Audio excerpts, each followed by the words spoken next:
with Dida Dipheko, and we've spoken about a lot of things. You know, we educate, we talk boxing, we give you information that you've never heard of, especially in South Africa, and we analyze fights, we predict, and we just a boxing.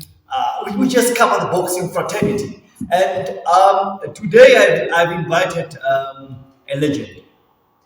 I'll be rolling this boat with a legend. We'll be rowing this boat together, and I would like to welcome you. If you want to comment, just tap on the comment button and tell us what you think of our show. If we say something wrong, we would love you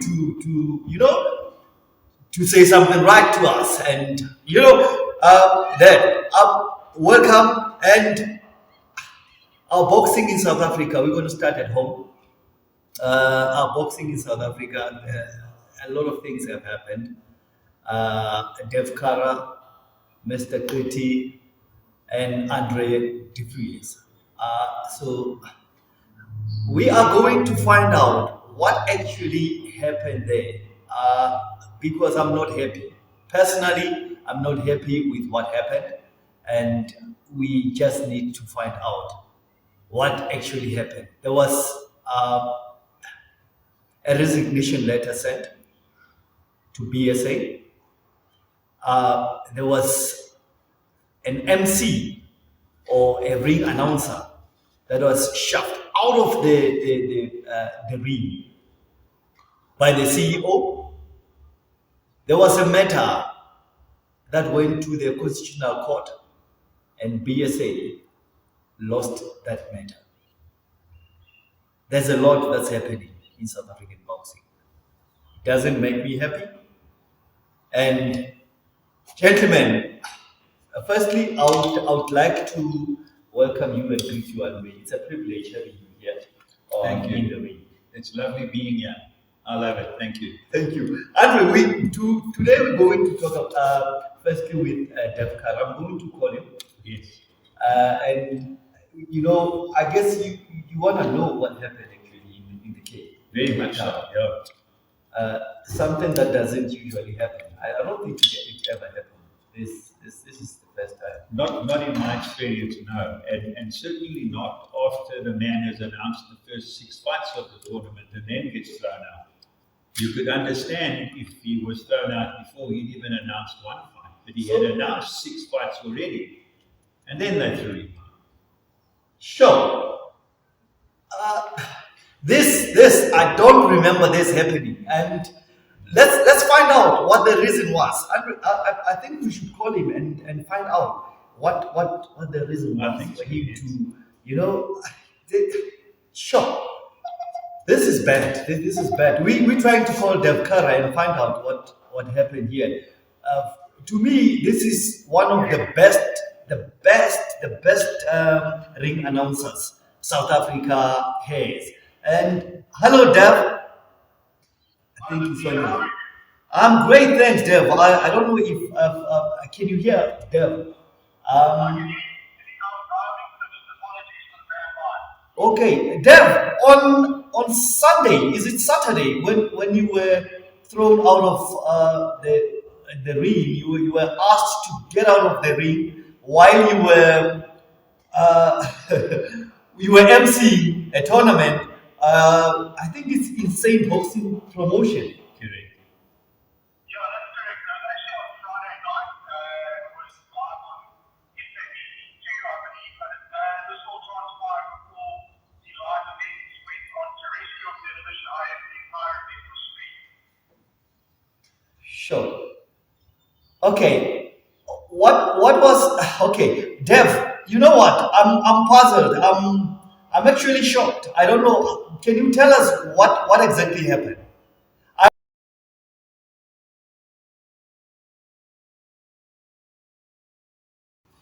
Andre, this is shocking and it's disturbing. What he mentions actually, he's actually getting worried. Dev is getting worried about the future of boxing. Yes. I think we're all very worried about the future of boxing. To be sure. I mean, one of the things I've been doing for many years is keeping records and keeping statistics, as you well know. Yes. 25 years ago, we had nearly 1,500 active boxers. Boxers that actually fought in this country. 1,500. 1,500. To date, in this year, there have been 354 active boxers. That's not even a quarter. It's not even a quarter of the fighters that we had 25 years ago. So there's absolutely nothing in boxing at the moment to encourage youngsters to come forward and get involved in this sport. There's very few sparring partners. There's not enough opponents for young professionals. We have more boxers turning professional at the beginning of the year and getting their licenses when they spar for licenses. Most of them are not even getting a fight. So how do they pay for their license? How do they pay for their medical? How do they pay for their training? And they're not even getting one fight in a year. So it's a very, very sad state of affairs at the moment. Boxers are training hard. They're training so hard to prepare for, for professional level or professional rankings. And when they turn pro, they don't get fights. Yes. So what's the use now of paying for your professional license if you're not going to get fights? Well, exactly. And what's going to happen is next year we'll probably see even fewer active professionals than we're seeing this year. Because the word spreads like wildfire. Yes, I've got my license, I've had my medical, I've passed everything, but I can't get a fight. Because it's quite expensive to do all that. It's not only at that level that there's a problem. I represent the IBF in Africa, in southern Africa, because for health reasons I'm not allowed to go to Nigeria, Ghana, that area. So I represent the IBF in southern Africa. Since August last year, that's 12 months, there have been 11 IBF title fights cancelled at the last minute.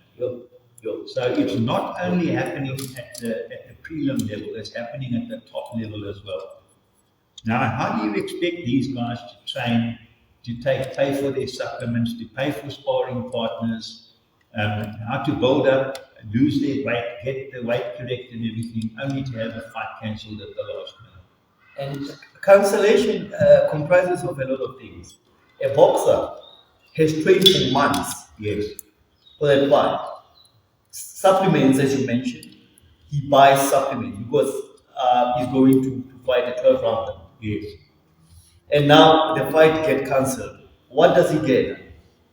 What does the fighter get in as a remuneration? According to the regulations, the boxer, if the fight is cancelled, the boxer should get 10% of his purse money. I think the way around this is for promoters to say the fight's not cancelled, the fight is postponed and will take place at another time. And how much time does a promoter can a promoter postpone a fight? How can he say I'm postponing a fight because he doesn't want to pay their 10%? Yes. I'm postponing a fight by a month or two. Is it allowed? Well, Pumalele Kafu was meant to fight for the IBF title in Witbank on the 27th of March, and it was postponed to the 27th of May at Sun City, and it was postponed, and it took place on the 2nd of the 20th of August. So that's March, April, May, June, July, August. That's 5.5 months. And he had trained for Witbank, he had trained for Sun City, and now he's trained for the 20th of August where the fight actually took place. There's something called a bed down syndrome. A boxer suffers from that if he overtrains. Yes. And I don't know if they know that. And I still think it's unfair, Andre, to postpone a fight by 2 months. A boxer is still training, and you're not giving him anything as a promoter. I feel it's very unfair, and I feel in South Africa boxers are not treated fairly. I think the boxing fraternity, I'm talking about the managers and their promoters, they don't understand the dynamics of boxing, what a boxer is going through preparing for a fight. Exactly.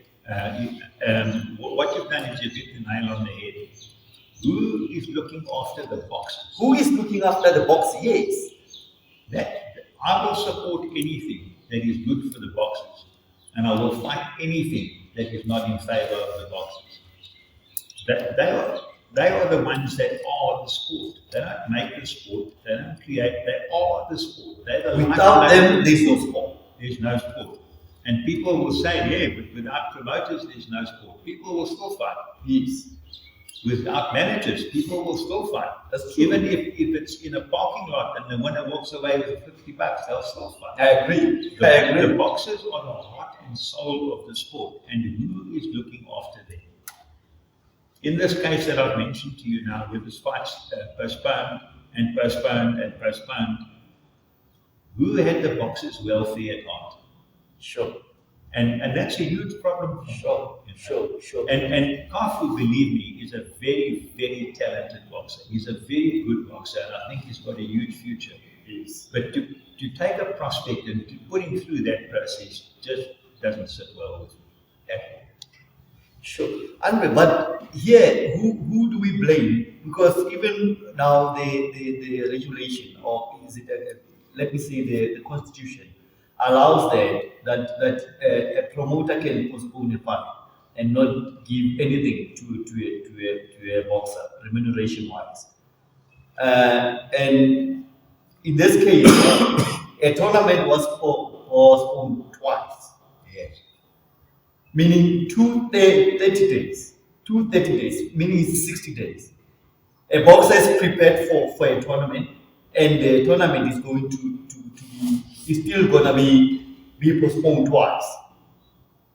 A month, another month, that boxer is training, is supposed to look after his weight. There is good meal. It takes good meal, and it takes intensive training to do that. And that boxer is still going to participate. Andre, if a boxer overtrains, I can tell you now, he will injure his joints. Yes. Because he overtrains, and his heart as well, his health as well is at risk. Overtraining is not good. So when you're told you fight at let's say they give you 30 days to prepare for a fight, right? You know on this week you introduce your body to the intensity that is needed. Exactly. The next week you're going all out. And there is a week that you're not gonna spar, or you're gonna take it light. But now if a fight is paused, it messes up your session as a boxer. Absolutely. Yes. And I just wish everybody should know this. Andre, do you think boxers must have a union or what? Because I don't understand. No, as you just mentioned, no one is standing. It's representing boxers. Boxers are not represented at all. I would support representation for boxers. We are supposed to have a national promoters organization, which we have. Okay. We are supposed to have a national managers association, which I'm not sure if one exists. And boxers should have representation on the board. Why not? Yes. Give me one Yes. good reason why not. Boxers should be represented on the board. The only thing a boxers union would be able to do effectively would be to withhold their services, which doesn't do anybody any good, because then there's no fights at all. But they should have representation on the board. They should have representation at provincial level, because they're the ones on the ground. They know what's happening and what's going on. So I absolutely support boxer representation wherever possible. Yeah, and I think that should happen, Andre. I think that should happen. And we've had a lot of havoc in boxing. A lot of things that are not going well. Earlier on I mentioned the name Mr. Quinty, who was the CEO of boxing who's been suspended. And I just read that he won a case at the constitutional level, at constitutional court. Yes. And he what does that entail, Andre? He wasn't suspended, he was dismissed. Yo, I don't know all the details, but I believe that he had a criminal record for some offence. I'm not sure what it was, but that's not important here. yes. There was a disciplinary process and he was dismissed. And he appealed and won the appeal. And they went to the CCMA, and the CCMA sided with Mr. Kuti.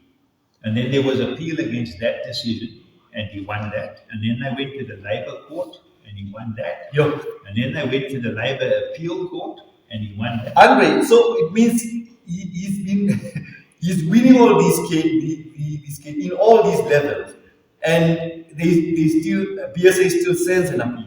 Yes. It's nine times now that BSA have lost some kind of hearing against him. Andre, I'm worried because now he just won at the constitutional court. Yes, there's no higher court to appeal to. So now we're all waiting to see. This is what the highest happens. court. That's it. So what's going to happen now, Andre? It means Mr. Kuti must be paid all his money, their salary for all these years. And he must be reinstated. And he must be reinstated. Yes. Yes. That's the taxpayers' money. Yes. I believe the amount that that he's owed, and I think with legal costs and that amounts to approximately 15 million at this stage. So BSA is going to have to pay the legal cost Yes. for Kuti. Yes. Andre, what are the figures here? I mean, BSA is getting something like 20 million. That's sure. Andre is getting 20 million a year from the government, right? It's around about that. That's the figure that I've heard. Yes. Yes. And now they on the same money they still have to pay Mr. Kuti. What? How? No, I know what you're going to But, ask. how are you going to be able to operate without money? If you're going to pay, let's say they arrange that, they get an arrangement, and they decide that no, we're going to pay Mr. Kuti 10 million. That's an arrangement. How are they going to operate with only 10 million? They have to pay their salaries, No, they can't. the traveling costs. Yeah, they're going to have to be bailed out by somebody. Either by Yeah. government. It's a government-run organization. This is hectic. This is just Andre, and you know I'm worried about this money because this is the taxpayers' money. Yes. You know, it's not BSA's money. It doesn't come from their pocket, from their own pockets. You know, No. it's the taxpayers' money, and if the taxpayers' money is going to be used like this, you know, without thinking, because I think in this case BSA was using their hearts and not their brains. You know, because Mr. Kuti won cases from Labour, the CCMA, and until it reaches the highest court. After this, there's no any other court. So now it means BSA is going to pay a lot of money, and I'm wondering where is that money going to come from. But we have Andre. You know, I read something. I was heartbroken when I read that because maybe I should reintroduce you.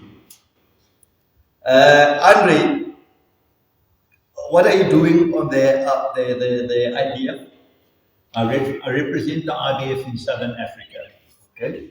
I'm the chairman of the ratings committee until the end of September because I've resigned. I'm the official South African record keeper and statistician. I'm the South African editor for BoxRec. I have records in my database going back to 1885, which is like 135 or 138 years ago. That's what I do. This is the moving encyclopedia of boxing. Andre, I'm excited, but I'm a little disturbed with your resignation. Why did you resign? BSc? Well, I resigned because there's an enormous amount of time and effort that goes into compiling the ratings monthly. I scour newspapers, I scour websites. I have a network around South Africa that provides me with results. I have a network around the world that I've been dealing with for 25 years. Wow. If a South African fights anywhere in the world, I know the next day. Wow. So I scour all of this to try and build up an accurate records database. Wow. And then I use those results for the last month. I then apply those results to the previous month's ratings. And I draw up a schedule of changes and why the changes took place. And every query that the ratings committee gets is replied to in writing. And all of this is provided to Boxing South Africa at the end of every month. It's a very time-consuming job, finding all the results, capturing all the results, and then it takes a long time to apply all of those results to the previous month's ratings, bearing all the criteria in mind. Wow. That's what's involved with the ratings. That's a very important job, actually. That's actually the most important job. It is one of the most important jobs, Andre, because without the ratings, we won't know who qualifies to fight for a title. Exactly. So what I've done is I've explained to you how the ratings are made up. The reason for my resignation is on the tournament on the 20th of August, the ratings were ignored and an unrated fighter was plucked out of somewhere to challenge for a vacant South African title. Now, when you look at the amount of time and effort that goes into compiling those ratings, to ignore them and to pull an unrated fighter in is just a slap in the face for the ratings committee. Why should anybody have to go to that amount of trouble to draw up legitimate ratings with absolute transparency only to have them ignored? I was not, I don't know whether it's the board's duty, but the sanctioning committee refused to sanction the fight. The promoter appealed to the chairman, who called a board meeting. Andre, sorry, let's start here. As far as I know, right, when a promoter applies to host a tournament, he gives names. Yes. Right? He gives names. This one is going to fight this one for a title fight. This one is going to be the main supporting bout. Yes. Right? Why would the promoter, or doesn't he know the law? Why would he give names that, and one of the names don't even qualify to fight for a title? Why did he give that name? Because one of the guys, what is the name? I know Gim, the opponent, I forgot his name. From Wani. Why would you give out the name that doesn't qualify? Because doesn't he know that you have to be rated? Or how does it work? Well, the promoter in this case obviously knows the regulations because he's the chairman of the National Promoters Association. So he obviously knows the regulations. The only reason I can think of why you would ignore the ratings and pluck a nobody out of nowhere is because you want to give your fighter, who's rated number one, an easy fight and have another champion in your stable. I can't think of another reason why you would ignore the ratings. So Andre, but what does it do to? I mean, I look at the ratings now. There's 8 boxers. 8 boxers that are rated there. Yes. Why wasn't one of them, or maybe there was a step-aside fee that was given those boxers that are rated? Well, A fee that, okay, guys, please don't fight for a title. I'm going to give you this amount to step aside. the regulations are very clear that if a rated boxer, if the number one and the number two, if one of them is not available to fight for the title, you may go down to the number three, Yes. or the number four, or Yes. the number five. Yes. But there's nothing in the regulations that say you can put an unrated fighter in a title fight. People will say to you, there's nothing in the regulations that say you can't do that. But you have to read the regulations in the same spirit in which they were written. And the regulations say very clearly, the number one fights the number two for a vacant title. Yes. If one of them is not available, you go to the number three. And you can go down the list to the last rated boxer. There's nothing that says you may pluck an unrated fighter out of nowhere and put him into a title fight. So you ask me why I resigned. The amount of work and time and effort that goes into these ratings, to have them totally ignored. The chairman of the sanctioning committee actually included my comments in the letter to the chairman of the board. They called a board meeting and they overruled the chairman of the sanctioning So committee. the with board my comments. overruled the sanctioning committee. Completely overruled the sanctioning committee. And the letter from the sanctioning committee to the board had my comments in it. So it was a slap in the face for the ratings committee, and I believe it was a slap in the face for the sanctioning committee. And having a look at the amount of time and effort that goes into these ratings, there's absolutely no way I could continue, because now they've set a precedent. Who says this is not going to happen again next month? Or the next month? Or the next month? There's now a precedent set. And I can't live with it. I just absolutely can't live with it. Yo. And I must say, because I'm worried now, it means there's no order. And a movement without order is just bound to perish. Exactly, and that's what we're seeing with our boxing at the moment. I am worried. I am worried. And at the end, before we close this show, I would like to appeal to the minister. Andre, you know what? You've done so much for boxing.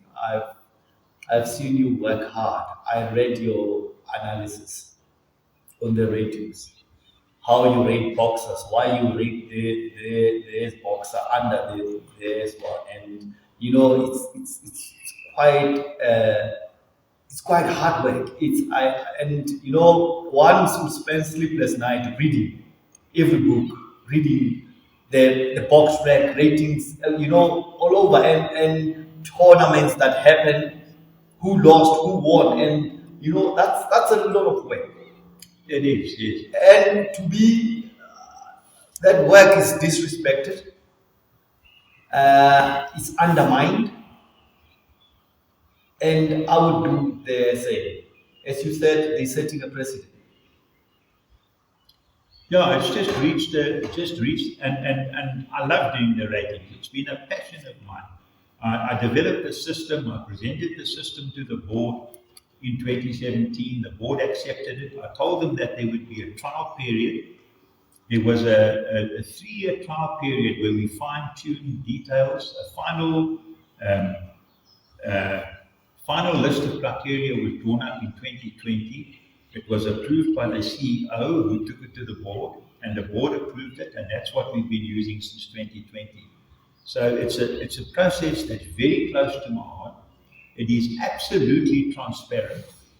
Absolutely transparent. I saw with your analysis there. And it's very close to my heart, and I really enjoy doing the ratings. I enjoy the work involved, the research involved, but I cannot continue under the current circumstances. I just don't have any. And I know you are a man of integrity, Andre. I've seen you. I've seen you in many things. You know, you are a man who serves integrity. And I'm worried now, if BSA is going to lose you, who else is going to come in? I don't think there's anyone with your experience. We've been in boxing, but we don't know. We definitely don't know what you know, Andre. And you know what just said. You do your research. You You have to, know, yes. it's about that, and I'm worried. But if the board, Andre, is disbanded and there's a new board coming, and they ask you to come and do their ratings again, would you do it? I would certainly consider it, yes. No. I Andre certainly would. loves his job. It's definitely, he loves his job, and taking away, something that one loves, Andre. I think is cruel. I think it was not wise for BSA not to consider, you know, I mean, you told them that a boxer doesn't qualify, and there was a letter, Yes, and they just ignored it, yes. and that's the board. Andre, I feel sorry for BSA actually, not for you, because losing a man of this caliber, it's a real loss to BSA. The ratings. I don't know what's going to happen with the ratings. No, I Uh, don't know. It's, I'm very worried about boxing in South Africa. And Andre, I want to say to the minister, the cadre deployment, political cadre deployment was a great initiative, but it's somewhere somehow it has lost itself. It has lost its meaning because people who are deployed for jobs in government, most of them don't know the job they are deployed to. They don't understand the dynamics. And boxing is one sport that when you deploy to do it, to take part in it, or to oversee it, you have to know the dynamics. If you don't know the dynamics, you need to seek help. You need to look for help. So there should be people who know boxing that are guiding you as a, whether you are a CEO or a director of operations. There should be people who understand the dynamics of boxing that will guide you. So, Minister, please help BSA. I'm not saying people should lose their jobs, because the problem might be there's no one guiding them. There's also they are just doing things, and if you are led by a blind man, you are going to fall on the pit, on the same pit that is going to fall in. You are going with him. So, minister, please intervene and help boxing in South Africa. We need young men to take boxing as a sport that will instill discipline and respect, and we don't want boxing to die. Please intervene, minister. Do something. And I'm not saying you should disband the whole leadership, but I'm saying you should put people who understand the dynamics of boxing so that boxing can flourish. And Andre, it was great having you on my show. It's a privilege. You are a big man. You are a legend. I've seen you since I started boxing. I've seen you in boxing. You've been on one of the faces of boxing, you know, and you've done so well. If I was BSA, I wouldn't do anything to lose you, because you are such an you actually the pillar. Because without the ratings, Andrew, no one will know who's where, who can fight who. There will be a lot of mismatches. it's a concern of mine because there's a saying going around that, and thank you for your kind words. I mean, it's very much appreciated. Thank you. But there's a saying going around that says you play tennis and hockey and cricket and rugby. You don't play boxing. You don't. People die. That's true. There've been 86 deaths associated with boxing in South Africa. 86. That is excluding the hundreds that have been injured, that have ended up in hospital, that have survived or are today in wheelchairs. Um, and the numbers are incredible. You don't play boxing. And if you don't know what you're doing with sanctioning or promoting or refereeing or judging, anything to do with a fight, it could result in somebody's death or a very severe injury. It's a very, very serious sport. You are risking a life. You're risking somebody's life. And if you don't know what you're doing, do you end up with blood on your hands if somebody dies? Sure. Sure. It's dangerous. Sure. Believe me, it's dangerous. I hope you captured that. Boxing is dangerous if it's run by people who don't know what they're doing, who don't understand their dynamics. And Andre is one of the people who've been in boxing. Andre, I understand you've been there since you were 10. So you grew up in boxing. I've loved it since You I know? was a little boy. Yeah, so we need people like this, like Andre, who people who serve integrity. I know Andre has served integrity for the longest time. Since I knew you, Andre, you served integrity. One would call you about the ratings and say, Andre, my boy is still rated number 10, and he fought and he won, and you just revamp there. Just quick and check. And I guess you research, like I said. You know, you don't just rate anybody. And I think we're gonna have a problem with this fight that you didn't approve, and the board approved, overruled you. Fortunately, from one has been in boxing for the longest time, he knows how to defend himself. Yes. Fortunately, but if it was someone else, we would be talking something else. Yes. So it's just fortunate. We just very fortunate that from one has been in the game and he knows how to protect himself. You know, but with but the wrong is wrong. It doesn't matter if nothing overrules the constitution of the country. No, the regulations are there for a very good reason. For a reason, yes. And they just have to be adhered to. You don't have to like them.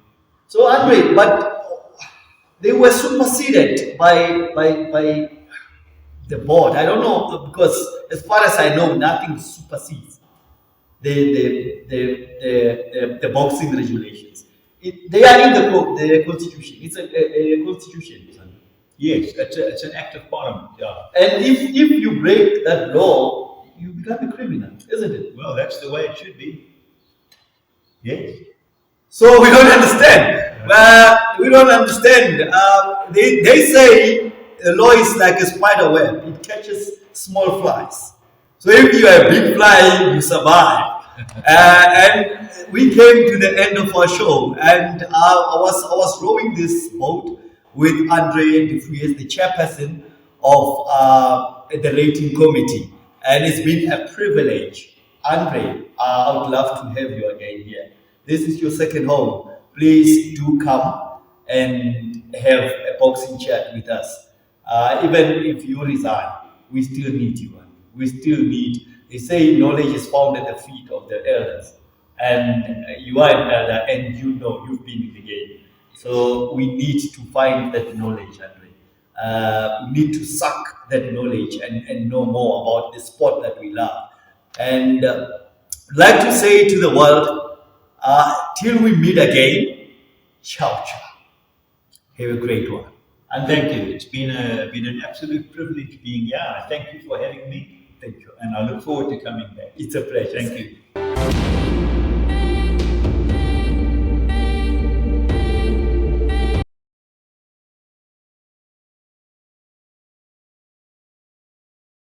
Mm.